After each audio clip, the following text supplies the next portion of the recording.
Você que está conosco, seja muito bem-vindo, muito bem-vinda. Hoje iniciamos uma série de lives falando sobre a manifestação dos filhos de Deus. Eu tenho certeza que Deus o Pai irá nos surpreender, o Espírito Santo irá nos trazer uma revelação muito, mas muito profunda sobre filiação, sobre identidade de filhos, sobre autoridade de filhos. Vai ser uma série de 3 lives onde nós vamos estar falando exclusivamente sobre a identidade de filhos, a manifestação dos filhos. Vamos estar falando sobre a identidade de filhos, vamos estar falando sobre a autoridade de filho, vamos estar falando sobre a herança de filhos, e isso vai liberar algo poderoso sobre o seu coração, uma ativação sobrenatural que vai com certeza alinhar o seu coração com o coração do Pai, que vai estar ativando você e posicionando você na sua identidade e autoridade de filho. Romanos capítulo de número 8, versículo 19, diz que a terra anseia, espera ardentemente pela manifestação dos filhos e filhas de Deus. Então, há um anseio pela manifestação, há uma espera ansiosa para que os filhos manifestem a sua identidade, manifestem a natureza de Deus na terra, a glória de Deus na terra. E eu quero iniciar lendo o texto, lendo a palavra que está em Gálatas, capítulo de número 4, a partir do versículo de número 1, que diz assim: afirmo, porém, que durante todo o tempo em que o herdeiro é menor de idade, ele é em nada diferente a um escravo, mesmo sendo o dono de tudo. No entanto, está sujeito a tutores, administradores, até o tempo determinado por seu pai. Da mesma forma, nós, quando éramos menores, estávamos debaixo de um sistema que nos escravizava aos princípios básicos deste mundo. Todavia, quando chegou a plenitude dos tempos, Deus enviou seu Filho, nascido de mulher, nascido também debaixo da autoridade da lei, para resgatar os que estavam subjugados pela lei, a fim de que recebêssemos a adoção de filhos. E porque sois filhos, Deus enviou o Espírito do seu Filho para habitar em nossos corações. E o Espírito do Filho em nós clama: Abba, Pai. Portanto, tu não és mais escravo, mas filho. E sendo filho, és igualmente pleno herdeiro por decreto de Deus. Então, nós não somos mais escravos, nós somos filhos. E quem liberou esse decreto de paternidade, esse decreto de filiação, quem decretou que nós somos filhos, foi o próprio Pai. E o texto que nós lemos diz que Deus o Pai enviou o Espírito do Filho, Ele derramou o Espírito do Filho em nossos corações. E o Espírito do Filho em nós, através de nós, por meio de nós, Ele clama: Abba, Pai. Então nós somos filhos e somos herdeiros. Nós não somos mais escravos. Pois bem, com esta palavra eu quero iniciar esta noite falando sobre identidade.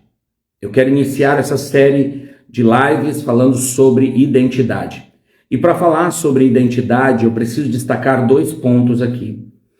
A nossa identidade é a identidade de filhos. Mas também, quando nós não entendemos esta revelação de quem é o nosso Pai, a natureza e o coração deste Pai, nós não entendemos qual é a nossa identidade. Então, por conta disso, não importa quem somos, onde estamos, o que fazemos, sejam coisas ministeriais, coisas boas ou ruins, não importa, o nosso coração ele vai se mover a partir daquilo que eu chamo de espírito de orfandade, que é um sentimento órfão que existe no coração humano, que o leva para longe da capacidade de ser filho, do poder de ser filho. Jesus, ele declara através, ele faz uma declaração muito poderosa, e o apóstolo João, ele escreve isso, ele diz: e todos aqueles que o aceitarem, lhes será dado o poder de se tornarem filhos de Deus. Então, esse poder, ele está em sermos filhos, esta autoridade está no fato de que nós somos filhos. Não tem a ver com ministério, não tem a ver com dom, não tem a ver com ofício ministerial, não tem a ver com absolutamente nada disso, não tem a ver com aquilo que você faz, não tem a ver com aquilo que eu faço, não são os meus dons e talentos, não é a minha capacidade, o poder, absolutamente nada disso. A minha conta bancária, o carro que eu dirijo, a casa onde moro, a igreja onde congrego, não tem absolutamente nada a ver com isso. Tem a ver com a minha identidade como filho de Deus. Agora, quando eu não entendo esta identidade, quando eu não entendo como fluir nessa identidade de filho, eu demonstro que o meu coração ele é órfão. E esse espírito de orfandade, ele me priva, ele aprisiona o coração e a mente para que muitos filhos não vivam esta paternidade, não vivam essa plenitude como filhos. Aquilo que eu costumo chamar de a gloriosa liberdade de filhos. Mas por que isso acontece? Porque algo se perdeu. Escute isso. Eu falo algumas coisas, essas coisas têm como propósito mexer com o nosso interior. Às vezes ofende a nossa mente, mas ela acaba mostrando o nosso coração. Ela ofende a mente e revela o coração. Em Lucas, capítulo de número 15, Jesus ele conta uma história a respeito de um pai que tinha 2 filhos. E essa história ela é incrível, ela representa o povo de Israel, ela representa o povo gentio, que segundo a lei mosaica, a lei de Moisés, o povo gentio ele não tinha uma aliança com Deus por meio da aliança que Deus havia feito no Monte Sinai através de Moisés. Então essa história, a narrativa dessa história descreve o povo de Israel, o povo judeu e o povo gentio, mas isso também tem uma revelação muito poderosa a respeito de filiação, identidade, herança e autoridade. Então vamos lá. Eu não vou ler o texto porque nós não temos tempo, mas eu vou descrever e juntos aqui vamos mergulhar o nosso coração nisso. Então, Jesus ele conta a história de um pai que tinha 2 filhos. O filho mais novo vai até o pai e pede a sua herança. O pai entrega a herança para o filho ele sai da casa do pai, vai para uma terra muito distante. E nesta terra ele gasta tudo que tinha de todas as formas possíveis. E ele perde todo o dinheiro, ele não tinha mais como sobreviver e há uma crise muito grande naquela terra, que não há emprego, não há comida, e ele toma uma decisão radical, ele vai até uma região onde havia a criação de porcos, e todos os dias quando o dono dos porcos ia jogar comida para os porcos, esse filho, esse jovem filho que havia perdido tudo, ele se lança, ele disputa a comida com os porcos. Existem muitas coisas das quais Deus nos revela por meio dessa história, mas eu quero me concentrar apenas no tema identidade de filho, certo? Eu quero me concentrar apenas nesse aspecto, identidade de filhos. Pois bem, então, ele naquela situação, vivendo aquela condição bastante humilhante e assim por diante, ele pensa, ele reflete, ele começa a refletir alguns instantes e ele cai em si. A Bíblia diz que ele cai em si e ele diz para si mesmo: vou voltar para a casa do meu pai, nem que seja para ser um dos seus servos, um dos seus empregados. Ele faz uma relação dizendo: na casa do meu pai, até os empregados eles têm uma condição melhor do que essa que eu estou vivendo agora. Então eu volto para casa e eu decido, eu escolho ser um empregado. Não importa, eu volto, eu rebaixo aquilo que eu era no começo, mas eu quero voltar para a casa do meu pai, mesmo que seja para me tornar um dos seus empregados. Pois bem, o filho então volta para casa e a história, a palavra de Deus nos descreve, Jesus ele descreve, ele narra todas essas coisas, e ele diz o seguinte, que o pai já estava à espera do filho, certo? O pai já estava esperando pelo filho, E ao ver o filho de longe voltando para casa, o pai, ele levanta o seu manto, as suas vestes e corre, escute isso, meu Deus, ele corre na direção do filho. Preste bem atenção na descrição de como foi o encontro do pai com o filho. O filho queria voltar, nem que seja para ser um dos seus empregados.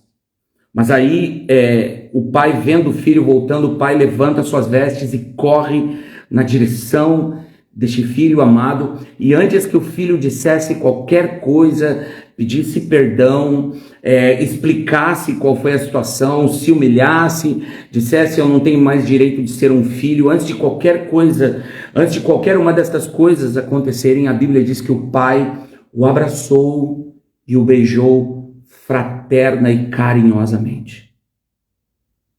Eu não sei qual foi a reação do coração deste filho, mas eu creio que o coração deste filho foi impactado violenta e poderosamente pelo intenso e poderoso amor de um pai.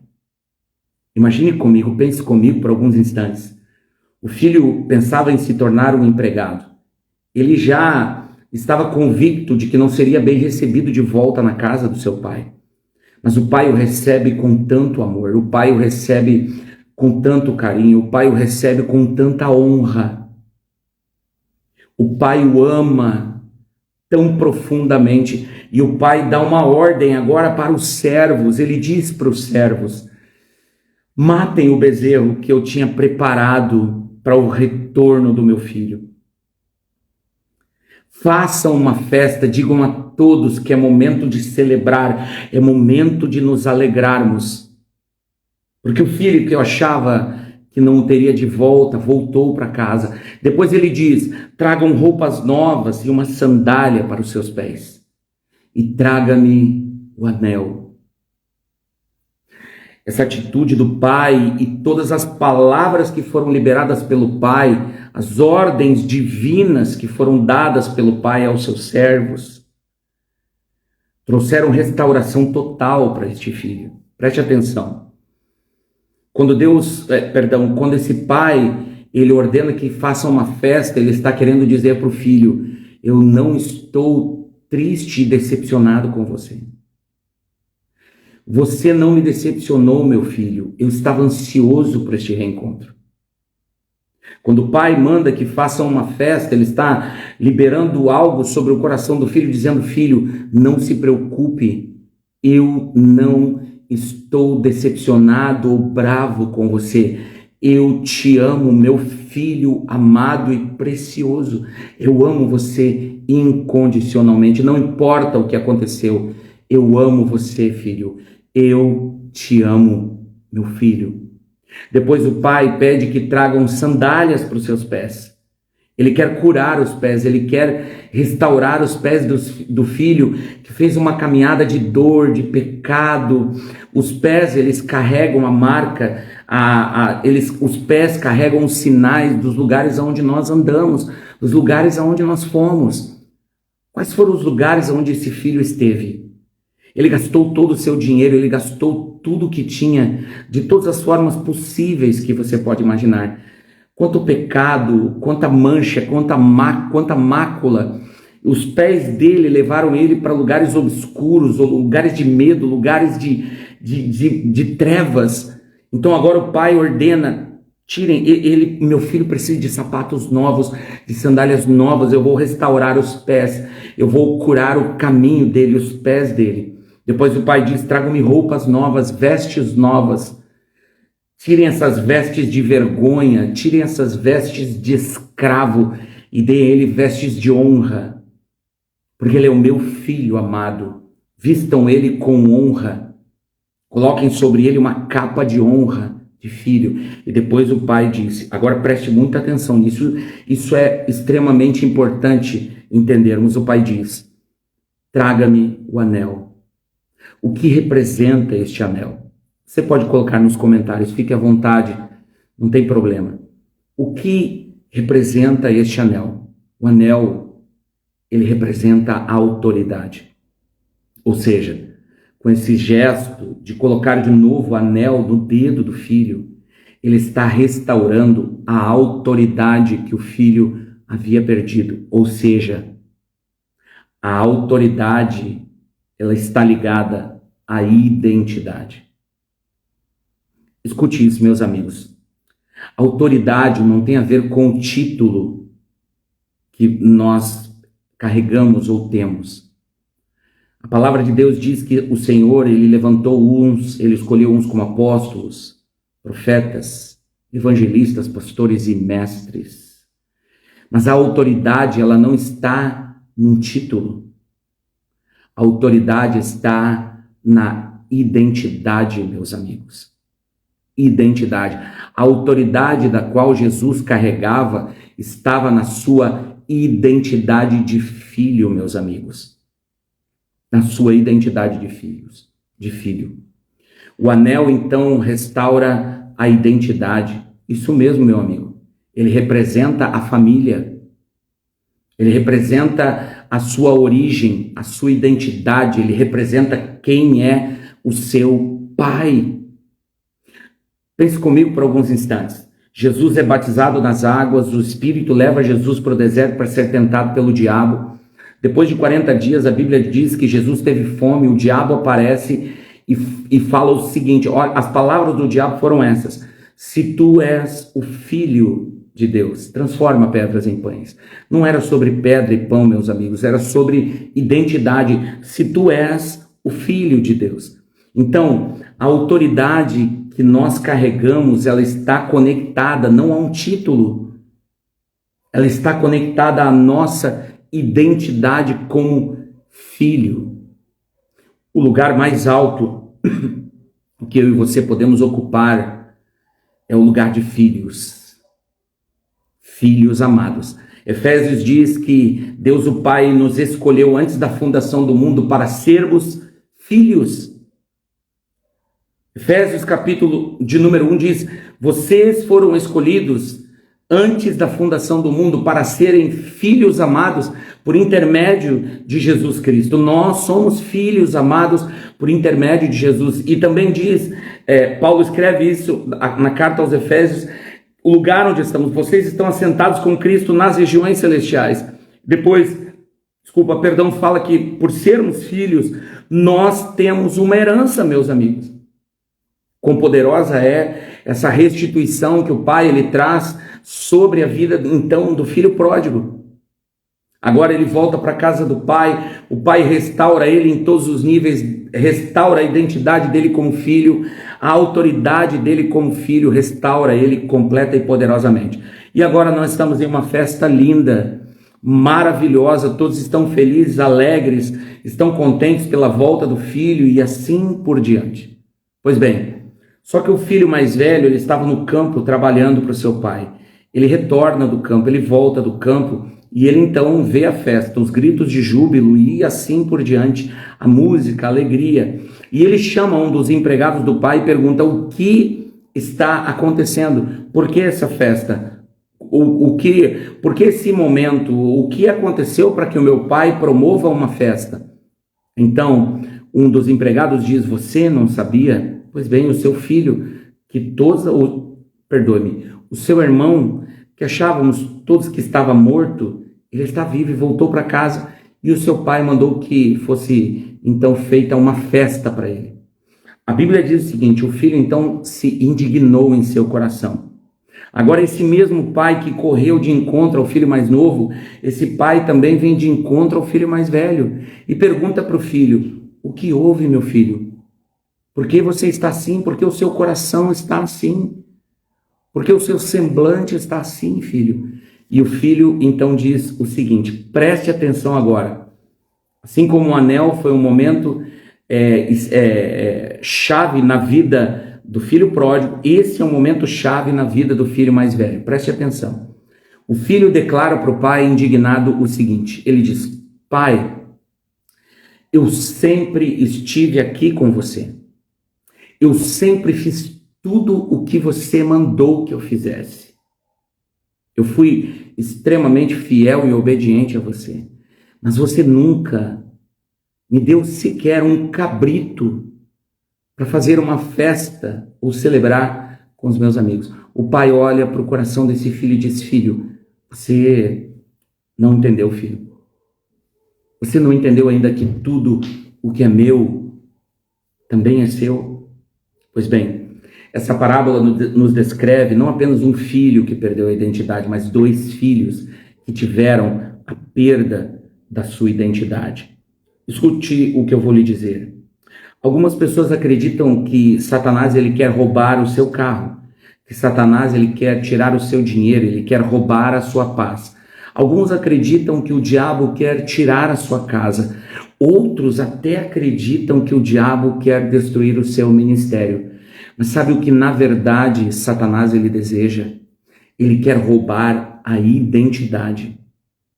Porque se você perder o seu carro, você perdeu pouco. Se você perder dinheiro, você perdeu pouco. Agora, se você perder a sua identidade, você perdeu tudo. A pergunta do diabo para Jesus no deserto era sobre identidade, não sobre pães e peixes. A perda da identidade é descrita em Lucas, capítulo de número 5. Significa que o sentimento do coração de ambos os filhos é de que eles não eram filhos, mas eram empregados na casa do pai.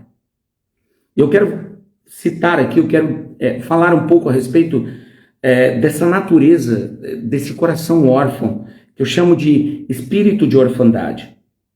E o espírito de orfandade, o coração órfão, ele funciona da seguinte forma. Um dos pontos na vida de um órfão é que ele não tem sentido de pertencer, ele acredita que não pertence a nada. Então ele está o tempo todo procurando pertencer a algo, algum grupo, algum movimento, alguma coisa que preenche em seu coração aquele sentimento de pertencer a algo. Mas ele não entende que ele já é parte de uma família celestial. A vontade de Deus, nas palavras de Paulo, é de ter uma família de muitos filhos semelhantes a Jesus, mas o coração órfão não entende isso. Então ele está sempre à procura de um lugar para pertencer. Outra coisa que é uma característica do coração órfão é a seguinte: ele pensa sempre a partir das suas dores, decepções e perdas. Ele não consegue pensar a partir de uma perspectiva celestial. Ele não consegue ver além destas coisas. Isso o cega, isso aprisiona o seu coração a uma condição que ele não consegue ver além daquilo que ele está vivendo naquele momento. Ele não consegue viver pela fé. Ele vive apenas pelo que ele vê ou por suas decepções, por suas perdas e decepções, por suas dores. Outra característica do coração órfão é a seguinte: ele não sabe como dar e receber amor. Ele tem dificuldade para receber amor. Ele tem dificuldade para dar amor. Alguns até carregam aquele sentimento de humildade: não, eu não preciso, eu não quero, eu não sou digno, mas isso tudo apenas esconde, isso tudo é uma espécie de maquiagem do coração órfão, quando na verdade ele não sabe como dar ou receber amor, ele está aprisionado a uma condição órfã. Ele foi ferido, ele amou, se decepcionou com o amor, se frustrou com o amor e agora ele tem medo do amor, então ele não sabe como dar ou receber este amor. Um outro aspecto do coração órfão é que ele vive em isolamento, ele é uma ilha. Ele vive por meio dele, para ele e através dele. Ele tem medo de conexões, ele tem medo de ouvir, ele tem medo de aprender através ou por meio de outras pessoas. Então ele se isola e ele cria uma crosta, ele cria uma espécie de casca, de crosta, de muitas camadas. Como é o nome daquele personagem dos Incríveis? É o Coisa? É o Coisa, né? Os mais antigos aí eu acredito vão lembrar. Não, o Quarteto Fantástico. É um personagem do Quarteto Fantástico. É o Coisa. O que ele está escondido debaixo de uma série de pedras e crostas. E o coração órfão, ele se isola e constrói essa couraça de isolamento. Ele se fecha completamente. Uma outra característica do coração órfão está sempre lutando por reconhecimento e aceitação. Isso mesmo, Quarteto Fantástico. Está sempre correndo atrás, lutando, batalhando por reconhecimento e aceitação. Então, o que ele faz? Ele inclusive, ele busca dons, atributos e habilidades para ser notado, para que as pessoas olhem e digam: uau, como você fez isso bem, como você é especial, você tem um dom especial. Então ele faz as coisas em busca de reconhecimento e aceitação. Ele quer fazer parte de um grupo. E, meus amados, isso acontece muito nas igrejas, em meio aos grupos, ministérios e etc, etc. Pessoas com coração órfão, elas inclusive buscam poder, autoridade, muitas vezes unção e todas essas coisas, mas na verdade ela busca tudo isso para que as pessoas olhem para ela e digam: uau, nossa, que maravilha, como você faz isso muito bem, meus parabéns. Ela precisa de reconhecimento e aceitação. Por exemplo, quando ela faz algo, ela já espera o reconhecimento. Olha, como você fez isso muito bem, meus parabéns. Agora, se ela não recebe isso, o coração dela sangra. O coração dela dói, o coração dela chora, se decepciona, se frustra e começa a dizer: eu não faço mais nada, eu não quero mais nada, eu faço as coisas e ninguém vê o que eu estou fazendo. Assim é o coração órfão. Agora, nós precisamos entender que para que isso mude, para que haja uma transição do coração órfão para o coração de filho, é necessário uma revelação. Uma poderosa revelação da natureza de um filho, do coração de um filho. E o modelo perfeito da natureza e do coração de um filho está em Jesus. Exatamente isso, meus amigos, está em Jesus. E essa transição, quando ela acontece um milagre poderoso em nossos corações. O que acontece? Nós transicionamos do coração de servo para o coração de um filho amado. Nós saímos do ativismo inquieto para um lugar de prazer e satisfação no coração do Pai, onde nós somos frutíferos. Eu vou repetir isso novamente. Nós saímos do ativismo inquieto, fazer, para um lugar de prazer e satisfação no coração do Pai, onde nós somos frutíferos de fato. Nós saímos de uma condição de servir para agradar e entramos numa condição de descanso como filho no prazer do Pai. Nós saímos do trabalho para provar o amor, para ser amado e aprovado. Algumas pessoas elas acreditam que elas, fazendo muito para Deus, elas provam para Deus que amam a Deus. Lembre-se da parábola do filho pródigo, do irmão mais velho. Ele disse ao seu pai: Pai, eu estou aqui, eu faço tudo que o Senhor manda, eu quero mostrar para o Senhor que eu amo. Mas não, Deus ele quer mudar isso no coração, ele quer arrancar esse sentimento órfão e colocar o coração de um filho, ou seja, sair da condição de trabalhar para provar o amor, mas ao invés disso, ser amado e aprovado por este Pai. De viver para agradar a Deus, mas ir para uma condição onde nós já agradamos o Senhor e Ele tem prazer em nós. E essa mudança, essa transição, ela estabelece algo poderoso em sua vida e sela a sua natureza e a sua identidade de filho. Agora, como é o coração de um filho? Como é o coração de um filho? Essa transformação do coração órfão para o coração de filho, como está em Romanos também, no capítulo 8, versículos 15 e 16. Eu quero ler alguns textos aqui para você, então eu peço um pouco da sua paciência, mas ouça o que a palavra de Deus fala a respeito de como é o coração de um filho. Salmo de número 27, versículo de número 1, diz assim. Salmo de número 27, versículo de número 1, diz assim: O Senhor é a minha luz e a minha salvação. A quem temerei? O Senhor o Senhor garante a minha existência. O que eu haveria de temer? Ou seja, o coração de filho, ele se sente seguro, ele sabe que está em um lugar de segurança no coração do seu pai. Agora, Isaías capítulo de número 12, versículo de número 2. Isaías capítulo de número 12,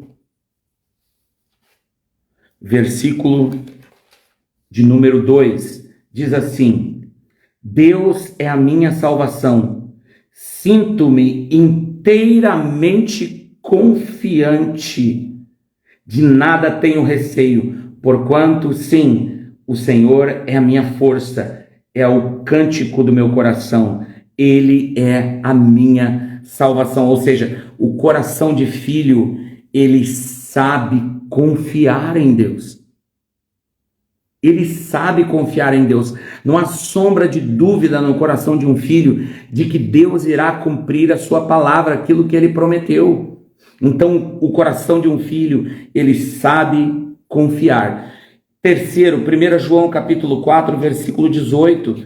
Um filho, ele não sente medo. 1 João capítulo 4, versículo 18. Diz assim: Ora, sabemos que todo aquele que é nascido de Deus não é escravo do pecado. Antes, aquele que nasceu de Deus o protege e não permite que o maligno o possa tocar. Ou seja, aquele que tem um coração de filho, ele não sente medo porque sabe que o maligno não pode o tocar. O coração de filho é totalmente dependente do pai. E aí o Salmo de número 23.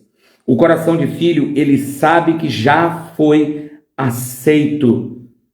Efésios capítulo de número 1, versículo de número 5 e 6. Deus o Pai já nos escolheu antes mesmo da fundação do mundo. O coração de um filho, ele sabe, ele entende, ele reconhece que ele é amado, ele é aceito, ele tem uma herança eterna. Ele não precisa lutar por todas essas coisas. Ele sabe que o Pai irá cuidar de todas elas. E a alegria do coração de um filho o prazer do coração de um filho estar com o Pai, fazer a vontade do Pai, andar na sua autoridade e herança do Pai e manifestar a glória desse Pai. Deus o Pai está chamando a nossa geração. Deus o Pai está convidando a nossa geração para entrarmos, acessarmos na nossa identidade como filhos, para deixarmos esse ativismo religioso, onde a palavra mais importante é fazer, e a palavra ser, ela se tornou secundária. Pararmos de correr atrás daquilo que já é nosso por direito. Jesus, ele disse: qual é o pai que pedindo um pão, o filho pedindo um pão, o pai lhe daria uma pedra? Qual é o pai que o filho pedindo um peixe, esse pai lhe daria uma serpente? Jesus disse: seus pais de vocês que são maus lhes dão bons presentes, quem dirá o vosso Pai que está nos céus? Nós precisamos entender essa paternidade, essa natureza e esse caráter de um Pai amoroso que selou o nosso coração e nos libertou da escravidão e da morte. Nós não somos prisioneiros da lei e do pecado, nós fomos transformados e fomos transportados para a lei do Espírito de vida que há em Cristo Jesus. Nós não somos mais escravos do medo, nós não somos mais escravos do passado, nós não somos mais escravos do pecado, nós somos filhos amados, e é o tempo destes filhos amados começarem a viver a partir da perspectiva do céu, começarmos como Paulo disse, busquem as coisas lá do alto onde Cristo vive. É o tempo dos filhos de Deus pararem de lutar para parar de pecar e começarem a viver a plenitude dos céus, romperem com essa barreira. Me parece que os filhos de Deus, a luta deles é para não pecar, quando na verdade eles deveriam estar já andando nessa plenitude, nessa gloriosa liberdade de filhos. A luta não é para não pecar. A palavra de Deus diz que nós devemos obedecer a Deus. O apóstolo Tiago, ele disse: Sujeitai-vos, portanto, pois a Deus, resisti ao diabo e ele fugirá de vós. A maior parte dos cristãos hoje, infelizmente, com um coração órfão, a vida deles gira em torno de fazer coisas para Deus e lutar contra o pecado. Mas a verdade é que ambos fracassam nos dois aspectos. Eles não conseguem fazer na sua plenitude a vontade do Pai e ainda continuam pecando, e ainda continuam vivendo pecados como orgulho, soberba, ganância, arrogância, avareza, prostituição e tantos outros. E eles não conseguem se libertar disso. O apóstolo Paulo fala na carta aos Romanos, ele diz assim: a lei é boa, a lei é perfeita, a lei mostra que eu estou errado, a lei revela que eu estou errado, a lei mostra que eu não presto, que eu não sou absolutamente nada, mas a lei não me diz como eu faço para sair dessa cilada. Paulo diz: miserável homem que sou, a lei está certa, a lei é a verdade, a lei é a palavra de Deus. E Paulo diz assim: aquilo que eu quero eu não faço, e aquilo que eu não quero eu faço, mas isso por causa do pecado que habita em mim. Paulo diz assim: como eu vou me libertar dessa situação? Como de fato eu vou me tornar um homem livre de tudo isso? Porque a lei não me liberta, as regras não me libertam, essas coisas não me libertam. Como eu serei verdadeiramente livre? Aí Paulo declara: mas graças a Deus por Jesus Cristo, que nos libertou da lei do pecado e da morte e nos transportou para a lei do Espírito de vida que há em Cristo Jesus. Nós somos libertos pelo sangue e não pelo poder da nossa própria vontade, por força de vontade. Jesus, ele disse: conhecereis a verdade vos libertará, mas a verdade é o próprio Cristo. É o próprio Jesus. Então Deus está nos chamando para esse tempo de intimidade, esse tempo de relacionamento, esse tempo de identidade de filhos, amando o Pai, entendendo o coração do Pai, vivendo nessa plenitude como filhos amados, entrando na nossa herança como filhos. Nós, amados, nós não estamos em uma trincheira nos protegendo contra o diabo e esperando que Jesus volte, não. A palavra de Deus para nós é: que venha o teu reino e seja feita a tua vontade aqui na terra como é nos céus. A salvação é a porta de entrada, não é o fim do evangelho, mas sim estabelecer o governo de Deus na terra. E só quem pode, eu preciso lhe dizer isso, só quem pode estabelecer o governo de Deus na terra são os filhos, são os herdeiros, são aqueles que carregam a identidade, a natureza do Pai em seus corações, porque senão nós nos tornaremos como pródigos, nós nos tornaremos como filho mais velho, ao invés de nos tornarmos como o filho que estava descrevendo a história do pródigo, que é Jesus. Essa história, na verdade, não é apenas sobre 2 filhos, mas é sobre 3 filhos: o pródigo, o mais velho e o filho amado, que é Jesus. E Deus, o Pai, está nos transportando para esse lugar de paternidade, está nos transportando para esse lugar de identidade, está nos levando para esse lugar da gloriosa liberdade de filhos, para que os filhos manifestem a natureza deste Pai aqui na terra, onde quer que estejam, façam o que estiverem fazendo, falando, expressando a glória de Deus aqui na terra, andando de glória em glória, manifestando sinais e maravilhas, andando em intimidade na sua identidade como filho amado. Agora, filhos ou órfãos, escravos ou livres, herança ou salário, o que de fato estamos procurando? O que de fato estamos buscando? Porque a única coisa que realmente importa é buscarmos o coração do Pai e entendermos quem realmente somos. Os 2 momentos mais importantes na sua vida são, escreva isso: o dia em que você nasceu e, segundo, o dia em que você descobre do porquê que você nasceu. Esses são os dias mais importantes da sua vida e da sua história. Eu quero orar por você e a minha oração é que o Espírito Santo revele ao seu coração esta natureza como um filho. E se qualquer um destes aspectos dos quais nós citamos aqui que são características e a natureza do coração órfão ou o espírito de orfandade, se algum desses aspectos ou características ainda fazem parte da sua vida, ainda fazem parte das suas escolhas, ainda fazem parte do seu dia a dia, do seu cotidiano, não importa se você é ministro do evangelho, não importa se você é novo convertido, não importa. O coração órfão, ele não é apenas uma característica ou parte da natureza de novos convertidos. A orfandade, ela está em vários estágios do cristianismo, de pastores a líderes que ainda não foram libertos deste espírito de orfandade, que ainda estão à procura, querem provar, querem mostrar, eles querem demonstrar o seu poder e assim por diante, querem mostrar as suas obras. Eles ainda não entenderam que são filhos amados. Eles ainda não entenderam que são amados, independente de todas essas coisas.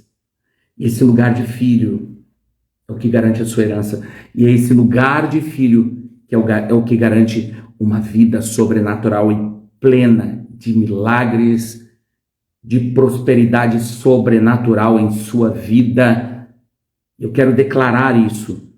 A sua identidade carrega toda a sua herança. A sua identidade, é na sua identidade que existe essa carga poderosa, que existe esse impacto poderoso da sua herança. É na sua identidade. Então é tempo de deixar o sentimento órfão, o coração órfão, ser liberto do espírito de orfandade e entrar na sua identidade de filho e desfrutar da sua herança. Eu quero orar por você, vão ser apenas alguns instantes, mas eu quero orar por você, para que o Espírito Santo, ele conduza você, ele leve você a esse lugar de paternidade. Vamos ficar juntos até o final, não sai agora, eu quero orar por você. Pai, em nome de Jesus, eu te dou graças. Não foi nós que te escolhemos, mas foi o Senhor que nos escolheu.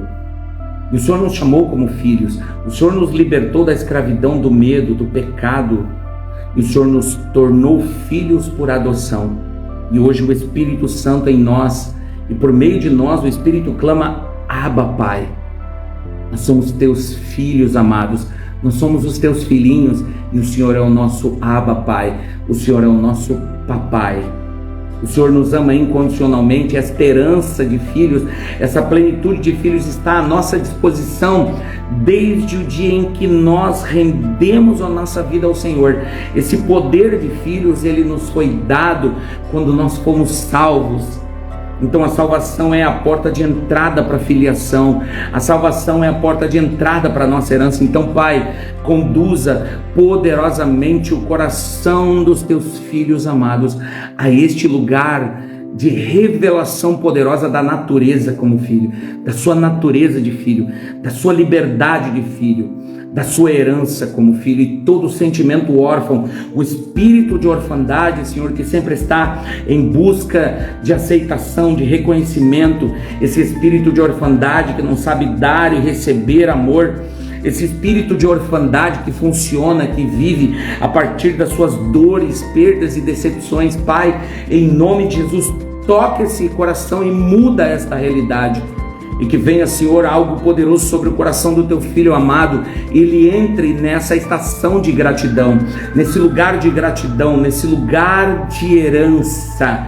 Em nome de Jesus, Pai. Espírito Santo, ninguém melhor do que você. Não são nossas ministrações ou revelações que nos trazem e que selam o nosso coração como filhos, mas é somente a sua pessoa, amado Espírito Santo, somente você. Porque Paulo disse em Gálatas que o Espírito Santo é derramado em nossos corações, e ele é como um selo, e ele testifica que nós somos filhos. Paulo disse na carta aos Romanos: e o mesmo Espírito testifica com o nosso Espírito. O Espírito Santo testifica, revela, mostra poderosamente aos nossos corações que nós somos filhos de Deus. Então, o Espírito Santo revele ao coração destes filhos amados quão amados e preciosos são, e a sua herança como filhos, em nome de Jesus.